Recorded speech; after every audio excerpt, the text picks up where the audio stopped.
All right, fire 'em up! So while Tom Cruise is on screen saving the world, his film is in our world saving the movie theaters. When it comes to summertime blockbuster films, there are three names that I expect to see every single summer. The director, Roland Emmerich, Will Smith, and Tom Cruise. Luckily, we got Tom Cruise in this one.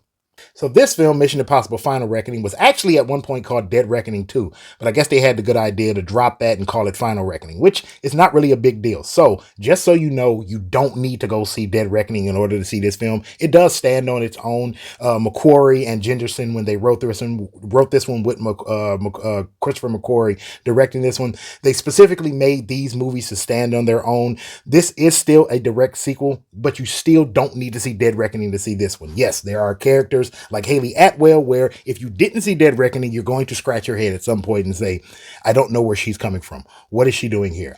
What is going on? But if you want to, you can watch that one, then watch this one. But I'm just letting you know, that one's almost 3 hours. This one's almost 3 hours. You got nearly 6 hours worth of film to get the entire story. But still, you don't need to see Dead Reckoning. If you ever get to a point where you see, hey, I don't know where that character came from, just let it go.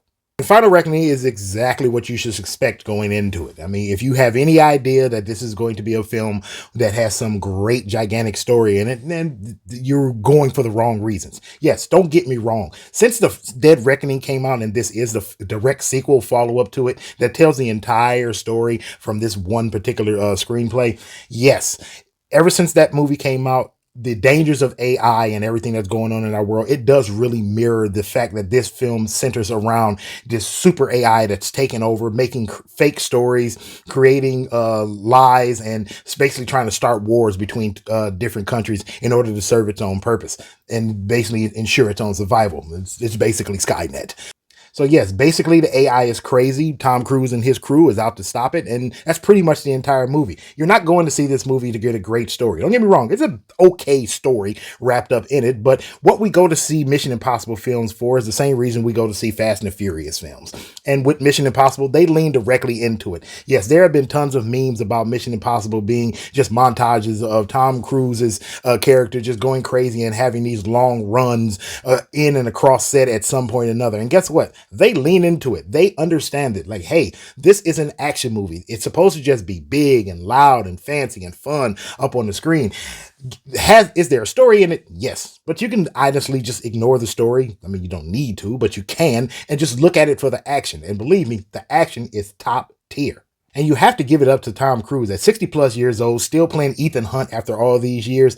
Every stunt that he's in, it's Tom Cruise. There is no stunt man. Tom Cruise is crazy. I've said this time and time again. When it comes to the greatest stunt men or the greatest action heroes that we've ever had, it might be Tom Cruise, it might be Jackie Chan, depending on where you sit. But for me, right now, it's Tom Cruise. Every single stunt that he does in this film is wacky. They went above and beyond, which obviously the best stunt is the one that's on the poster. No, not the one of the close-up of his face, even though that's a pretty good damn poster for a film. No, we're talking about the one where he's on the bi-wing plane and he's jumping from one side of the plane to another out in midair as this plane barrel rolls.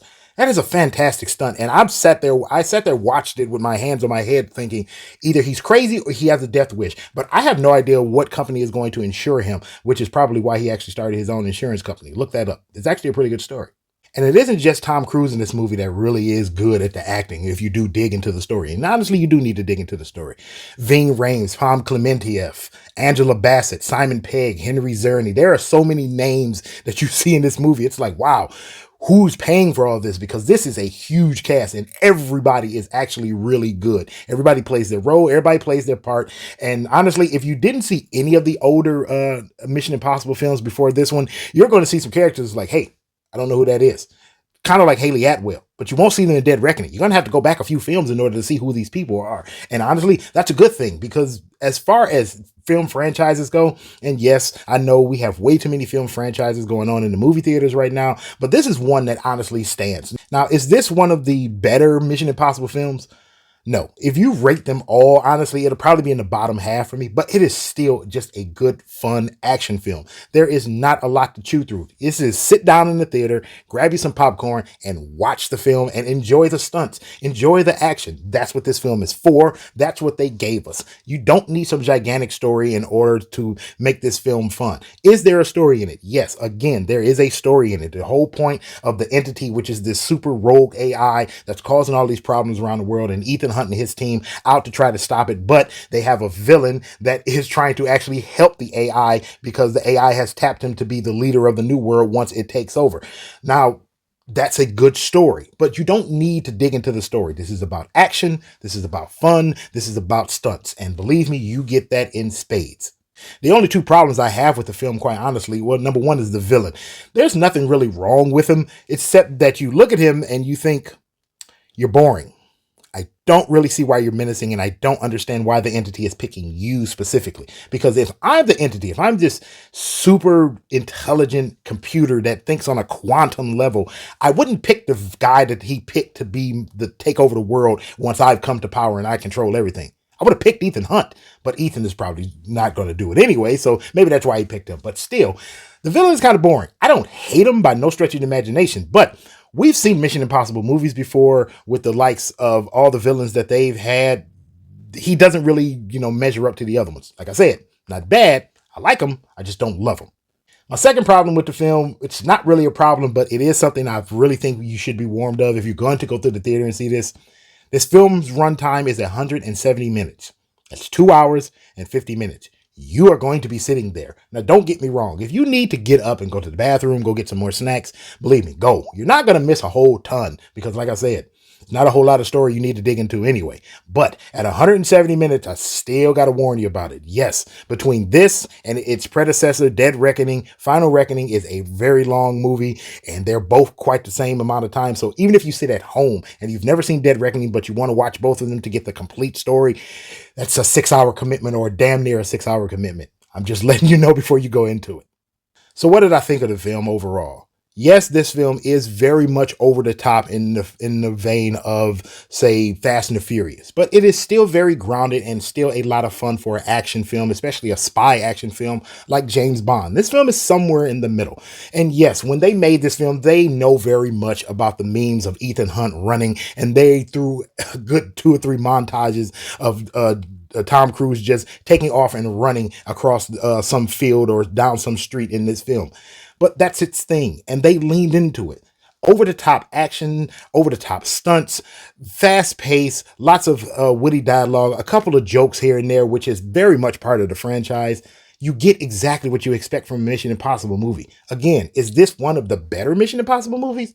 No, it would probably be in the lower half of them if I ranked them all out from best to worst. But it is still a lot of fun. For me, this is a 7 out of 10. This is not a film to sit at home and watch on streaming. Can you? Absolutely. I'm not going to say you can't watch any film on streaming, but this film was designed for you to go to the theater, sit down in the seat, and look at the spectacle on a big screen. And that's what I'm asking you to do. And honestly, a ton of people have already done it. This movie is $500 million up already. So if you don't go to the theater and you decide to sit at home, that's good too. But I suggest going to the theater and watching this one on the big screen. Those are my thoughts. I want to hear yours down in the comments. Let me know what you think of this one. And honestly, tell me, what's your favorite Mission Impossible movie if it's not this one, if you've seen it? And if you can, rank your top 3. I doubt very seriously if this one's going to be in your top 3. And maybe it is. I don't know. That's it for this video, and we'll see you in the next one. Don't forget to comment, listen, like, share, and subscribe. I want all of those things for the algorithm. And we'll see you in the next one. God bless. I love you, and peace. See you next time.